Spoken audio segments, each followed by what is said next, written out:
आज की कहानी है एक ठग पुजारी।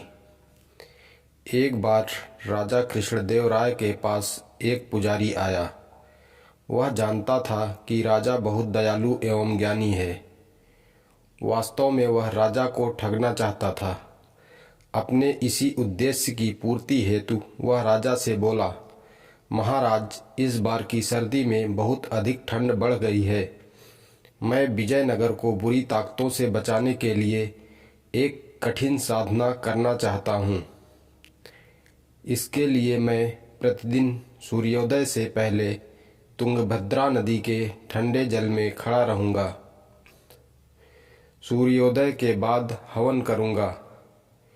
हवन के पवित्र धुएं से विजयनगर राज्य का पूरा वातावरण बुरी ताकतों से मुक्त हो जाएगा।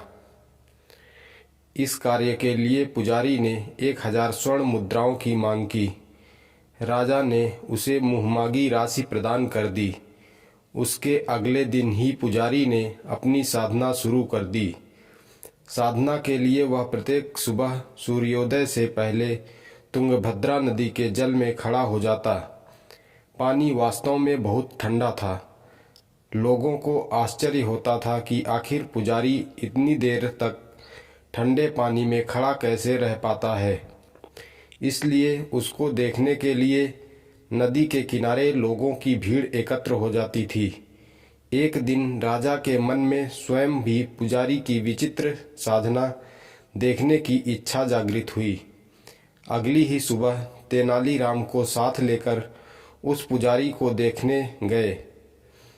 वहां जाकर उन्होंने देखा कि नदी के किनारे लोगों की भारी भीड़ एकत्र थी। पुजारी को ठंडे पानी में बड़े शांत भाव से खड़े देखकर लोगों को बड़ा आश्चर्य हो रहा था। सभी लोग गर्म कपड़े पहनने के बावजूद भी ठंड से कपकपा रहे थे, लेकिन पुजारी ठंडे जल में आराम से खड़ा था। हड्डियों को भी ठिठुरा देने वाली सर्दी का मानो उस पर लेस मात्र भी प्रभाव नहीं पड़ रहा था। तेनाली को विश्वास था कि पुजारी लोगों को बेवकूफ़ बना रहा है। वह नदी के समीप गया। सभी सैनिकों ने उसे और आगे जाने से रोक दिया। एक सैनिक बोला, श्रीमान, पुजारी जी ने साधना के दौरान किसी को भी नदी के पास आने से मना किया है। यदि कोई नज़दीक गया तो साधना अधूरी रह जाएगी। यह सुनने के बाद तो तेनाली को पक्का विश्वास हो गया कि पुजारी जरूर कोई चाल चल रहा है। पुजारी की चाल का पता लगाने के उद्देश्य से तेनाली राजा से बोला, महाराज, मैं ठंडे पानी से बाहर निकालने में पुजारी की सहायता करूंगा। वह वहां लंबे समय से खड़ा है।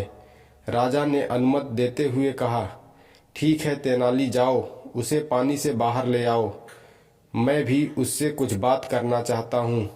राजा की आज्ञा पाकर तेनाली बिना रोक टोक के नदी के अंदर पुजारी के पास पहुंच गया। उसने पुजारी को पानी से बाहर की ओर खींचने की कोशिश की, लेकिन पुजारी अपनी जगह से टस से मस नहीं हुआ। ऐसा लगा जैसे पुजारी बाहर आना ही नहीं चाहता है। तेनालीराम राजा से बोला, महाराज, मुझे लगता है ठंडे पानी के कारण पुजारी के पैर बुरी तरह फंस गए हैं। एक बार फिर पुजारी को पानी से बाहर खींचा तो पुजारी बाहर निकल आया।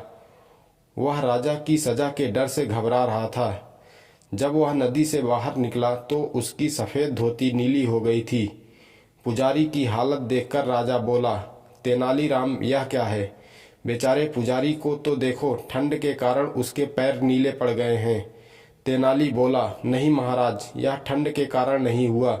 वास्तव में इस पुजारी ने धोती के अंदर गर्म कपड़े पहने हुए थे, जिससे इसके पैर ठंड से काफ़ी हद तक बचे हुए थे, लेकिन कपड़ों की खराब गुणवत्ता के कारण इसका नीला रंग उतर गया और उसकी धोती पर चढ़ गया। यह सारी बातें सुनकर राजा पहले तो नाराज हुए और उन्होंने पुजारी को साधना के लिए दिया गया धन वापस ले लिया और उस पुजारी को हमेशा के लिए विजयनगर छोड़ने का आदेश दे दिया। अगर यह कहानी आपको पसंद आई हो तो कृपया इसे लाइक करें और हमारे चैनल को शेयर और सब्सक्राइब करें। धन्यवाद।